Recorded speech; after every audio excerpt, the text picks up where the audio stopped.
মোৰ নাম কবিতা। মই মোৰ স্বামী ৰাজৰ সৈতে এখন ডাঙৰ চহৰত বাস কৰোঁ।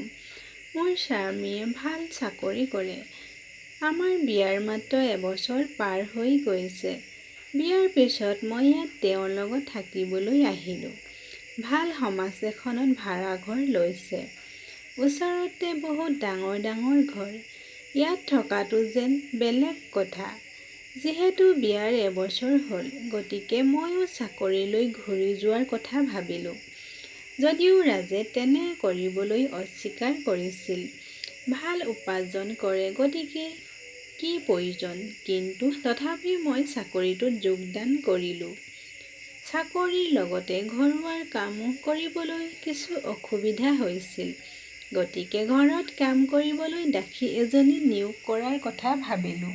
কিন্তু ডাঙৰ চহৰত ভাল শ্ৰমিক বিচাৰি পোৱাটো অধিক কঠিন। ইমান সোনকালে কাকো বিশ্বাস কৰিব নোৱাৰি। আমাৰ চুবুৰীত আগতে বহু মানুহ কাম কৰিবলৈ আহিছিল। চুবুৰীত বিচাৰিছিলোঁ। ওচৰৰ ঘৰবোৰৰ শ্ৰমিকৰ লগত কথা পাতিলোঁ যদিও কোনেও আৰু কাম ল'ব নিবিচাৰিলে।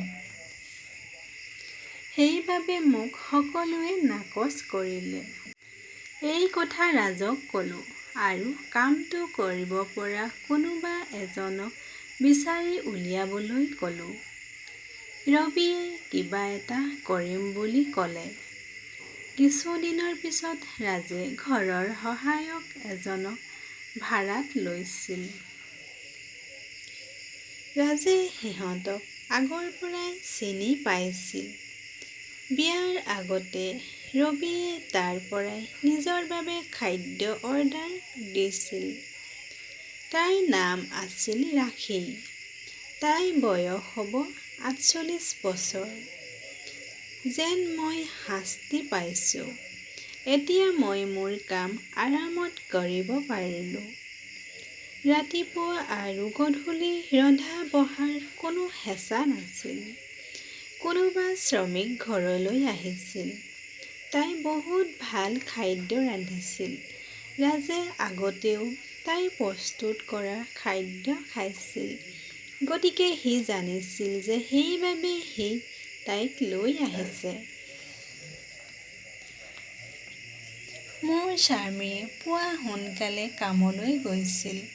আগতে মই তাৰ পিছে পিছে গৈছিলোঁ আৰু তাই সিহঁতৰ আগত আহিছিল। মই আহি পোৱাৰ সময়লৈকে ৰাখীয়ে কামলৈ আহিছিল। গতিকে তাইৰো ঘৰৰ চাবি এটা আছিল। সন্ধিয়া আহি থাকোঁতে তাই কিছু সময় সমাজৰ মহিলাসকলৰ লগত কথা পাতিছিল। মই এতিয়া প্ৰায় সকলোকে চিনি পাইছিলোঁ। সন্ধিয়া সমাজৰ সকলো মহিলাইও ফুৰিবলৈ ওলাই গৈছিল। তেনে এদিন সকলোৰে লগত কথা পাতি থাকোঁতে এটা খবৰ গম পালোঁ। আমাৰ ৫টা ঘৰৰ ঠিক বাহিৰত এটা পৰিয়াল বসবাস কৰিছিল। সিহঁত বহুত ধনী আছিল। সিহঁতৰ নিজা ঘৰ আছিল। সেই ঘৰত কৰ্মৰত এজনী ছোৱালী প্ৰায় ১৯ বছৰ বয়সৰ। ৰাতিপুৱাৰ পৰা ঘৰত নাই। সেই ছোৱালীজনীয়ে ঘৰৰ কাম কৰাৰ লগতে তাতেই থাকিছিল। সেই খুৰীয়েকে কৈ আছিল যে ৰাতিপুৱা সোনকালে সাৰ পাওঁতেই সেই ছোৱালীজনী ঘৰত নাছিল। ফোন কৰিলে তেওঁৰ ফোনটো ছুইচ অফ হৈ আছিল।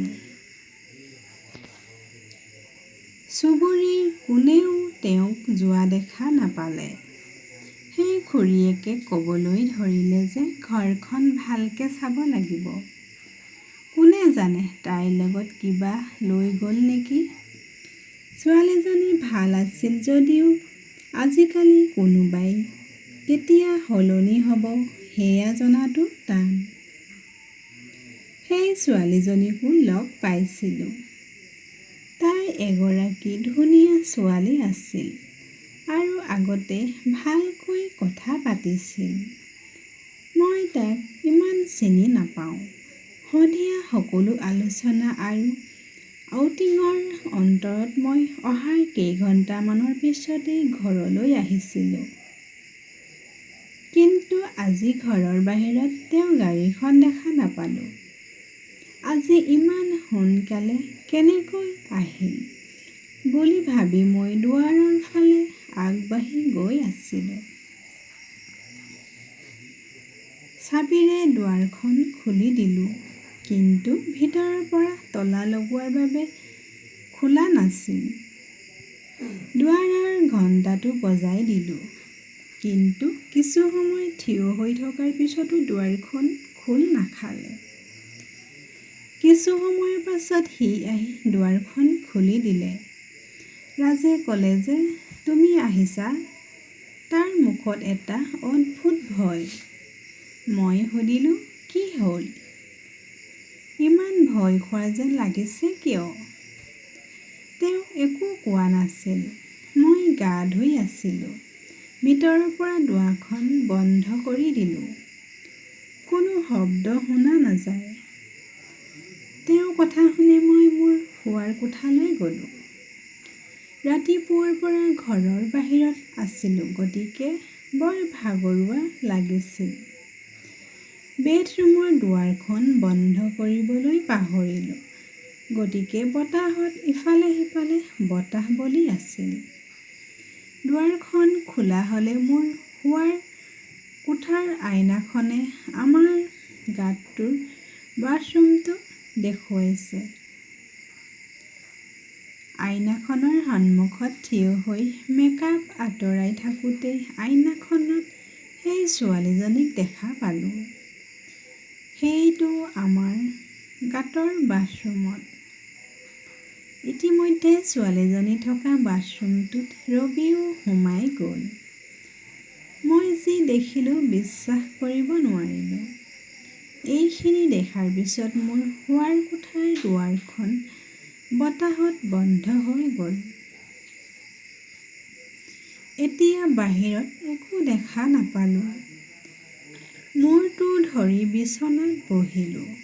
মই ওলাই গৈ চাম বুলি ভাবি আছিলোঁ আৰু যি দেখিলোঁ ভুল আছিল।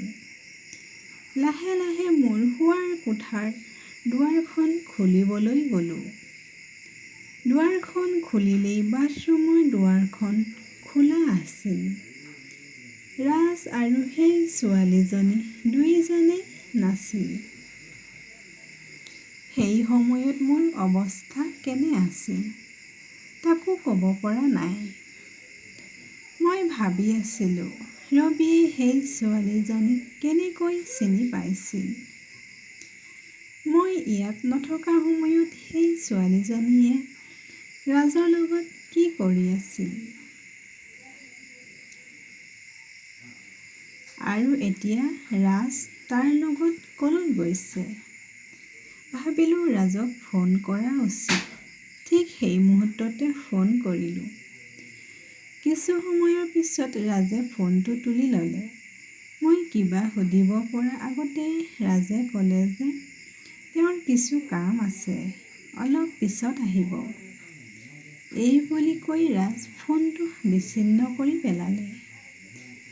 তেওঁ মোক মিছা কথা কৈছিল, কাৰণ সি কি কৰি আছিল সেয়ে মোক মিছা কথা ক'ব লগা হ'ল।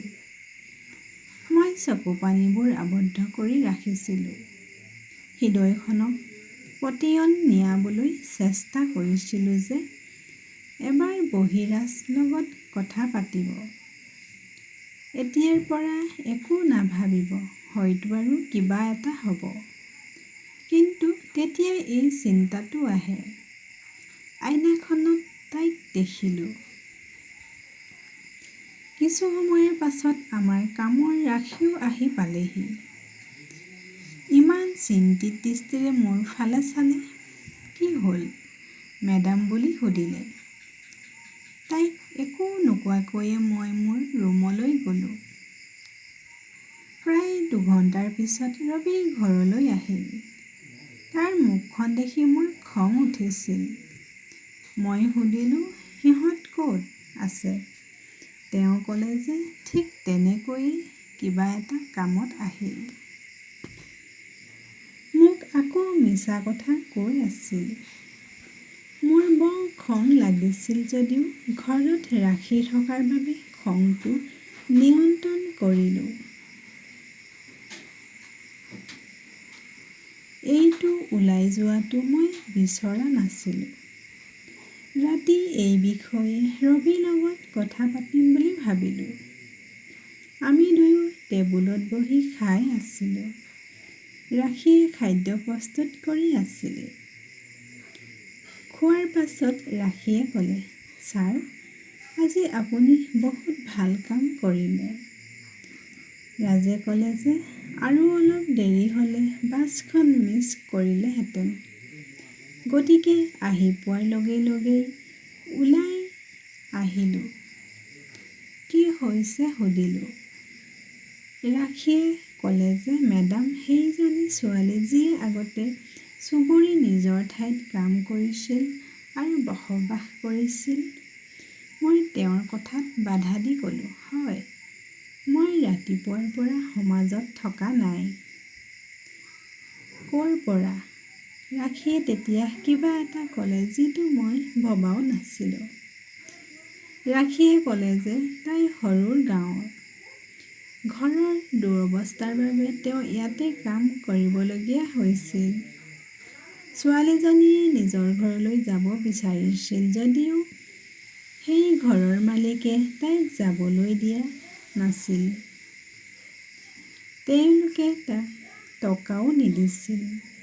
সেই ঘৰত তেওঁ দিনে নিশাই ৮ জনৰ কাম কৰিব লগা হৈছিল। তাই কৰ্মস্থলীত থকা সময়ত মাত্ৰ ২জন মানুহ আছিল। কিন্তু কিছুদিনৰ পিছত তেওঁৰ পৰিয়ালৰ পৰা ৮জন মানুহ আহিল। তাই চাকৰি এৰি যাবলৈ ক'লেই তাইক ক'লে যে আমি কামটো কৰিবলৈ আন কাৰোবাক বিচাৰি নোপোৱালৈকে তাই যাব নোৱাৰিব। টকাখিনিও নিদিলে। দাসী বিচাৰি পোৱাটো টান।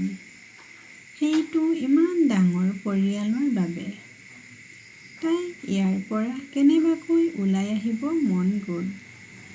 সেই ঘৰৰ মালিকে তেওঁৰ ওপৰত চকু ৰাখিছিল। তাইৰ অৱস্থাৰ কথা গম পালোঁ। তুমি যোৱাৰ পিছত সেইদিনা ৰাতিপুৱা তাই ইয়ালৈ আহিছিল। তোমালোক যেতিয়া গুচি যোৱা, তাই ইয়াত আছিল আৰু বহুত কান্দিছিল। গোটেই কথাখিনি মই ছাৰক ক'লোঁ। এই মুহূৰ্তত মই আপোনাক তোমাতকৈও ভালকৈ চিনি পাওঁ ছাৰ। সেইবাবে মই তেওঁক কৈছিলোঁ, আপোনাক নহয়। সহায় কৰিবলৈ ক'লে। সেইবাবে ছাৰে তাক ঘৰৰ বাছত বহিবলৈ দি এতিয়া আহিল।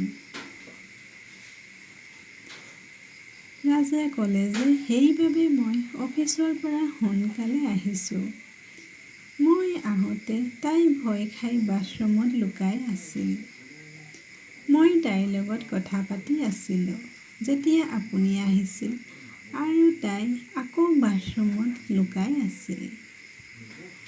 সকলো ইমান খৰধৰকৈ হৈ গ'ল যে তোমাক ক'বলৈ সময় নাপালোঁ আৰু মই তাইক বাছ ষ্টেচনলৈ লৈ গ'লোঁ। তোমাৰ ফোনটো আহিল মই ভাবিলোঁ যে মই ঘৰলৈ গৈ আৰামত সকলো কথা ক'ম।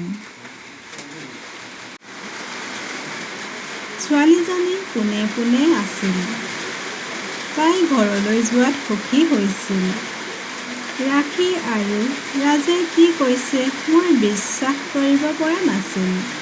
ৰাখীয়ে কয় যে বাহিৰৰ সৰু চহৰৰ পৰা কাম কৰিবলৈ অহা মানুহবোৰো মানুহ। বয়সস্থজনসকলে এই কথা কেতিয়াও বুজিব। নিজৰ স্বাৰ্থপৰ কাৰণত তাক ৰাখিছিল। তেওঁৰ কথাবোৰ চিন্তাৰ যোগ্য আছিল। ইয়াৰ সমান্তৰালকৈ মোৰ অন্তৰেও সকাহ সমনীয়া এটা ল'লে। কিমান ভুল বুজিলোঁ মোৰ স্বামীক। এজনী অসহায় ছোৱালীক সহায় কৰিলে। মই ৰাখীক ক'লোঁ যে কেতিয়াবা এনেকুৱা কাৰোবাক দেখা পালে কোনো চিন্তা নকৰাকৈয়ে ক'ব পাৰিবা। আমি মানুহ আৰু আমাৰ সকলোৰে ইচ্ছামতেই জীৱন যাপন